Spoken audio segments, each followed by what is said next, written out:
Assalamualaikum warahmatullahi wabarakatuh. Semoga kesehatan, keselamatan, dan keberkahan selalu menyertai kita semuanya. Bertemu lagi dalam pembelajaran online pada kali ini. Mudah-mudahan apa yang disampaikan nanti akan memberikan sesuatu yang manfaat tentunya.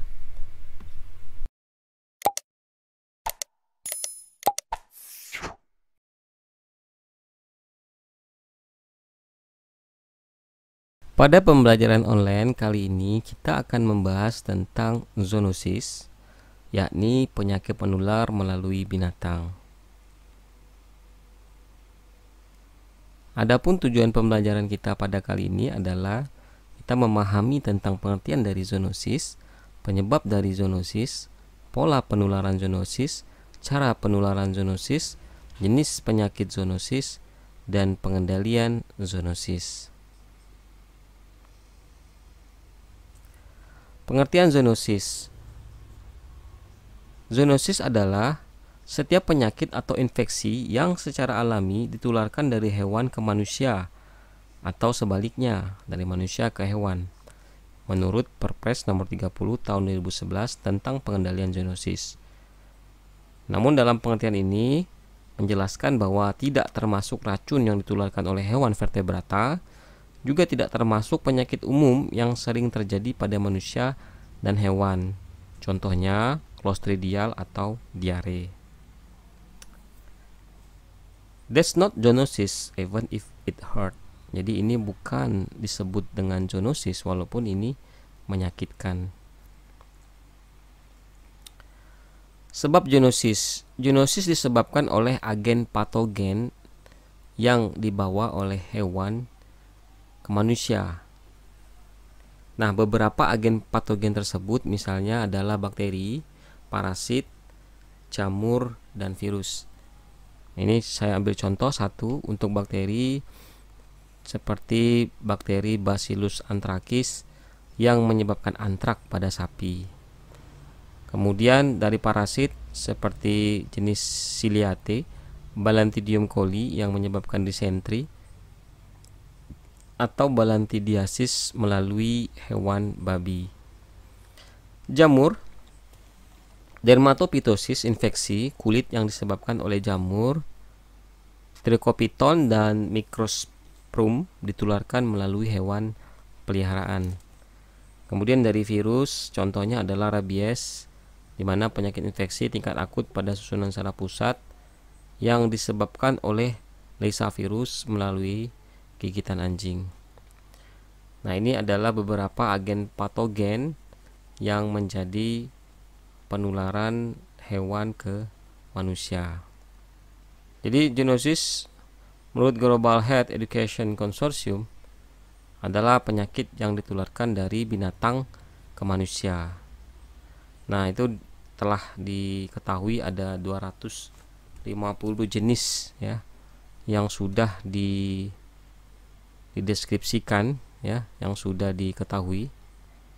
Kemudian patogennya yakni bisa virus, rickettsia, bakteria, fungi, jamur, dan parasit. Beberapa sangat serius ya dampaknya dan beberapa yang sangat minim. Kemudian dalam perbedaan penularan ya, bisa penularan secara langsung, tidak langsung, maupun vector borne.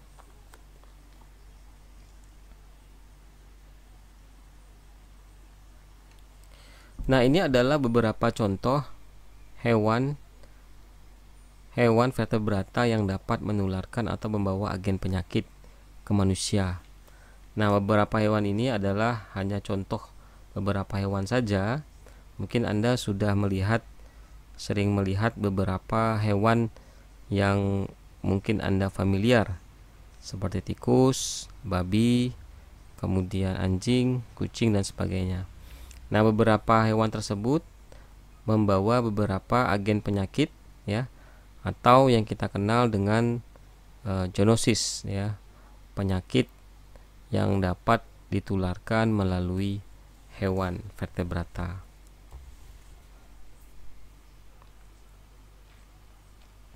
Pola penularannya, sebagai patogen dan parasit, organisme penyebab zoonosis memiliki reservoir dan inang. Reservoir adalah habitat di mana agen infeksi dapat hidup, tumbuh dan bereplikasi secara alami di antaranya manusia, hewan peliharaan maupun satwa liar. Nah, berdasarkan hal ini, pola penularan zoonosis dapat digolongkan menjadi yang pertama ada anthropozoonosis, zooanthroponosis, dan amphixenosis. Anthropozoonosis ini adalah penyakit yang menular dari hewan ke manusia. Nah, pada jenis ini penyakit infeksius berkembang bebas di alam di antara hewan liar maupun domestik. Manusia kadang akan terinfeksi dan akan menjadi titik akhir infeksi, serta tidak dapat menularkan penyakit kepada hewan atau manusia lain. Zoonosis yang tergolong kategori ini yaitu rabies, antrak, dan brucellosis. Kemudian ada zooanthroponosis, penyakit yang menular dari manusia ke hewan. Pada jenis ini penyakit infeksius bersirkulasi antara manusia dan kadang-kadang saja menyerang hewan sebagai titik terakhir. Termasuk dalam kategori ini yaitu tuberkulosis serta infeksi Giardia duodenalis dan Cryptosporidium parvum. Amphixenosis, kondisi ini di mana penyakit infeksius bersirkulasi di antara hewan dan juga di antara manusia. Infeksi tetap berjalan walaupun patogen tidak berpindah dari hewan ke manusia dan sebaliknya. Contohnya infeksi Staphylococcus dan Streptococcus. Jadi sudah jelas ya perbedaan ketiga pola penularan ini ya. Nah, pada anthropozoonosis ini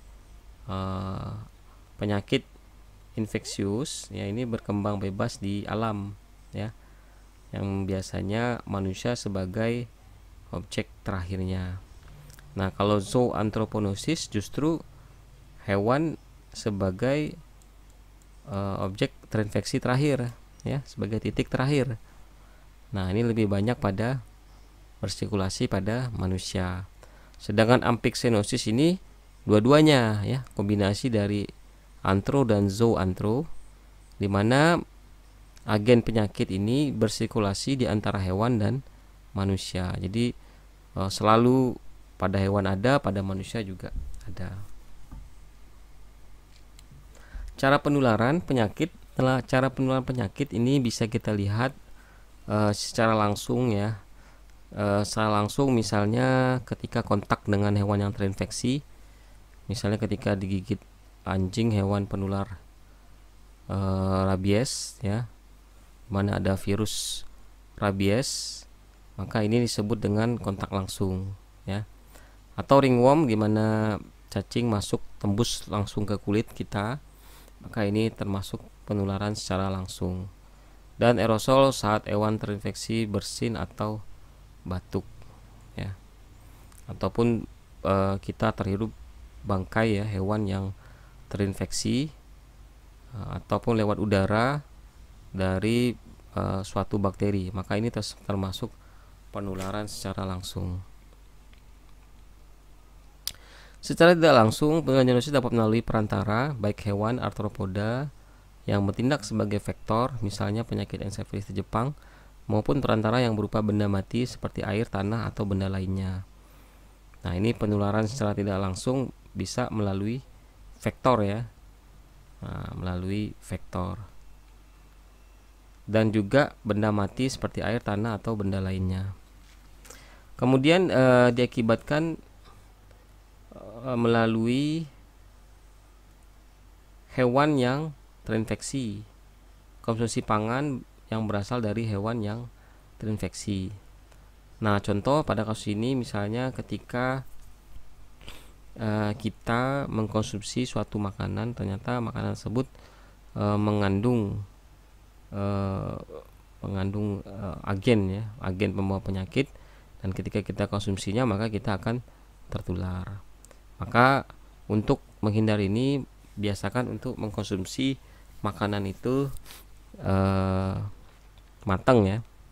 Kemudian juga kita harus menghindari beberapa daging-daging atau hewan yang sudah terinfeksi. Beberapa penyakit zoonotik memiliki lebih dari satu metode penularan, misalnya toxoplasmosis. Penyakit ini dapat diderita oleh manusia melalui konsumsi daging hewan terinfeksi, misalnya daging kambing yang tidak dimasak dengan baik. Juga bisa melalui kontak dengan feses kucing yang mengandung protozoa Toxoplasma gondii. ya. Jadi suatu penyakit zoonosis itu terkadang penularannya tidak hanya satu saja ya, tapi bisa dari cara-cara penularan secara langsung maupun kombinasi ya. Nah, ini adalah beberapa jenis-jenis zoonosis ya menurut Kemenper RI nomor 4971 ya tahun 2013. Di antaranya adalah avian influenza, rabies, antrak, Japanese encephalitis,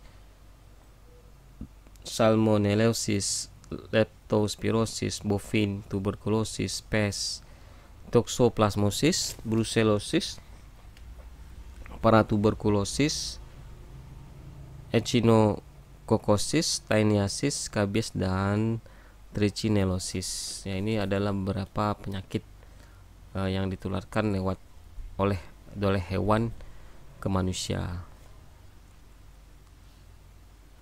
Penyakit zoonosis yang harus dilaporkan dalam 24 jam setelah didiagnosis, yakni menurut CDC ya, antrak, bovine, spongiform encephalopathy, brucellosis, chlamydiosis ya, influenza A in swine, avian influenza, plague, key fever, rabies, trichinosis, trichinellosis, tuberculosis, M. bovis, M. tuberculosis, tularemia, West Nile virus, zoonotic viral hemorrhagic fever ya. Nah, ini beberapa penyakit ini kalau kita lihat penularannya tidak hanya lewat manusia saja, tapi juga bisa kombinasi ya melalui vektor juga, seperti yang saya sampaikan sebelumnya. Jadi penularan tidak hanya dari satu cara penularan, tapi juga ada beberapa dengan menggunakan cara yang lain ya, secara tidak langsung ya, selain secara langsung ya, secara langsung, secara tidak langsung, maupun melalui mengkonsumsi hewan yang terinfeksi. Ancaman zoonosis dari luar yang patut diantisipasi dan diwaspadai antara lain Ebola, MERS-CoV, emerging infectious disease ya, lainnya ya. Ancaman zoonosis dari dalam seperti rabies, flu burung, antrak, leptospirosis, pes dan sebagainya bersifat sporadis sehingga diperlukan respon cepat agar setiap kejadian tidak meluas. Kunci untuk mengendalikan zoonosis adalah adanya otoritas kesehatan yang memadai dan menerapkan strategi One Health ya, satu pintu. Negara maju Amerika Serikat, otoritas tersebut berada dalam naungan CDC, yakni National Center for Emerging and Zoonotic Infectious Disease. Nah, di Indonesia kita harus sudah bisa mengontrol zoonosis ini dengan model strategi One Health ini.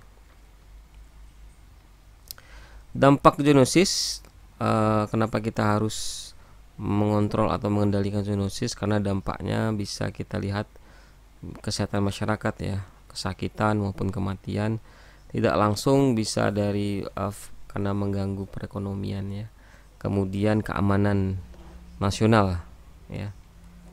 Maka untuk itu zoonosis ini mesti dikendalikan. Sasaran pengendalian zoonosis yakni yang pertama adalah mempertahankan dan memperluas daerah bebas zoonosis, menurunkan kasus penularan dan kematian akibat zoonosis pada hewan dan manusia di masyarakat, mengurangi dampak yang ditimbulkan akibat zoonosis. Jadi ini adalah sasaran pengendalian zoonosis, yakni memperluas daerah bebas zoonosis. Kemudian yang kedua adalah menurunkan kasus penularan dan kematian akibat zoonosis, baik pada hewan maupun pada manusia. Dan yang ketiga adalah mengurangi dampak yang ditimbulkan akibat zoonosis. Maka di sini adalah peran penting dalam pelayanan kesehatannya. Kenapa zoonosis harus dikendalikan? Kita tahu bahwa karena zoonosis merupakan permasalahan kesehatan yang dapat mengancam manusia, menyebabkan kesakitan dan kematian. Nah, ini adalah beberapa upaya-upaya pengendalian untuk mengurangi masalah zoonosis. Yang pertama adalah mencegah meluasnya zoonosis. Nah, mencegah meluas zoonosis ke daerah yang sebelumnya bebas Ini perlu dilakukan lewat penguatan upaya pelindungan wilayah bebas berdasarkan analisis risiko masuknya penularan penyakit serta melakukan pengawasan transportasi hewan penular rabies. Kemudian yang berikutnya adalah mengurangi daerah endemis. Saat ini daerah endemis zoonosis telah mendominasi seluruh wilayah Indonesia, sehingga perlu dilakukan upaya pembebasan dengan mempertimbangkan karakteristik daerah. Yang berikutnya adalah pelindungan kesehatan masyarakat, yakni melindungi masyarakat dari penularan zoonosis untuk menurunkan angka kematian pada manusia. Nah, pendekatan pelindungan masyarakat ini dilakukan melalui komunikasi, informasi, dan edukasi untuk peningkatan pengetahuan masyarakat tentang zoonosis dan bahaya yang mungkin terjadi, serta penguatan pelayanan tata laksana kasus akibat zoonosis melalui penyediaan sarana, prasarana tata laksana kasus zoonosis. Kemudian yang berikutnya adalah penanganan hewan penular zoonosis untuk menurunkan insidensi pada manusia. Penanganan hewan penular dilakukan secara tepat melalui pengendalian dan penanggulangan zoonosis sebagai upaya pemutus rantai penularan pada hewan untuk mencegah terinfeksinya manusia oleh zoonosis. Yang berikutnya adalah menekan dampak zoonosis. Beberapa hewan penular zoonosis memiliki nilai ekonomis sehingga berpotensi terjadi dampak negatif terhadap penjualan hewan dan produk hewan akibat terjadinya peningkatan kasus atau KLB wabah zoonosis yang dapat menurunkan pendapatan ekonomi masyarakat. Maka tanggap darurat secara tepat ini akan mengurangi dampak negatif akibat zoonosis dari segi ekonomi, pembiayaan kesehatan, investasi manusia, dan keamanan. Nah, tentunya beberapa upaya-upaya pengendalian ini dapat ditambahkan dengan upaya-upaya pengendalian lain untuk mengurangi dampak atau masalah zoonosis. Saya rasa itu saja yang dapat saya sampaikan. Terima kasih. Mudah-mudahan bermanfaat. Alhamdulillahirabbil alamin. Assalamualaikum warahmatullahi wabarakatuh.